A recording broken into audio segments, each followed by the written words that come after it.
Do you want Sidney Poitier and Bill Cosby fighting against crime again? Well, let's do it again. So we start out with Billy Foster, played by Bill Cosby, just getting into some mischief and even getting into a roasting battle with one of his fellow workers, played by George Foreman. So, Billy is preparing to go out on a vacation with his wife Beth, played by Denise Nicholas, but gets the bright idea to take along his friend Clyde Williams, played by Sidney Poitier, and his wife Dee Dee, played by Lee Chamberlain, who was Madame Zenobia in the last film.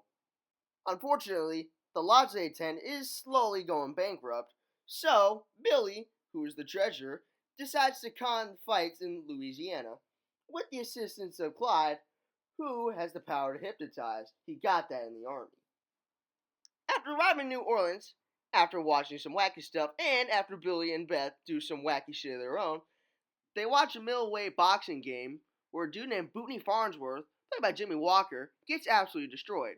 So, Clyde and Billy sneak into his hotel room one night, and the former hypnotizes him.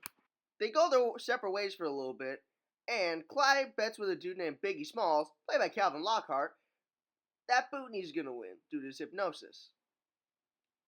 Billy says the exact same opinion, except he goes to a guy named Mac, played by John Amos, and his group contains Paul Harris, playing one of his minions, and Julius Harris, playing another one of his minions. The night of the fight, Bootney turns into an absolute unit, not even let his opponent get a single hit in. Like, god damn.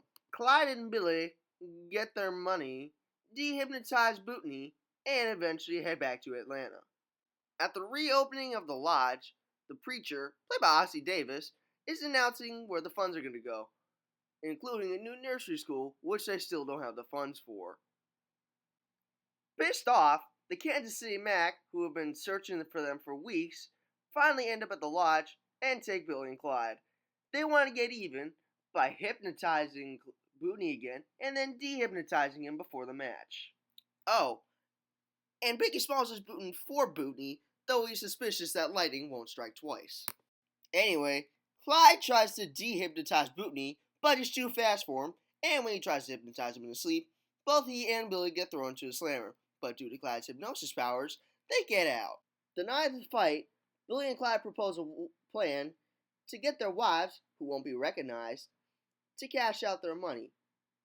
The night of the fight, Bootney and his opponent, who has also been hypnotized, somehow knock each other out, and pissed off that they're losing money, both armies engage in a goose chase with Billy and Clyde. Their chase eventually ends at the police station, where there's a bunch of evidence held against them, and they're arrested. But not before Clyde points out that all their money will be going to charity. Everyone returns to Louisiana, where Billy talks about having a heavyweight championship fight between Muhammad Ali and Sammy Davis Jr. Overall, we got a pretty nutty storyline, some good acting, and some good locations. Not to mention, we have a good soundtrack, done by the legendary Curtis Mayfield. Overall, I give this movie a 9 out of 10, the same as last time.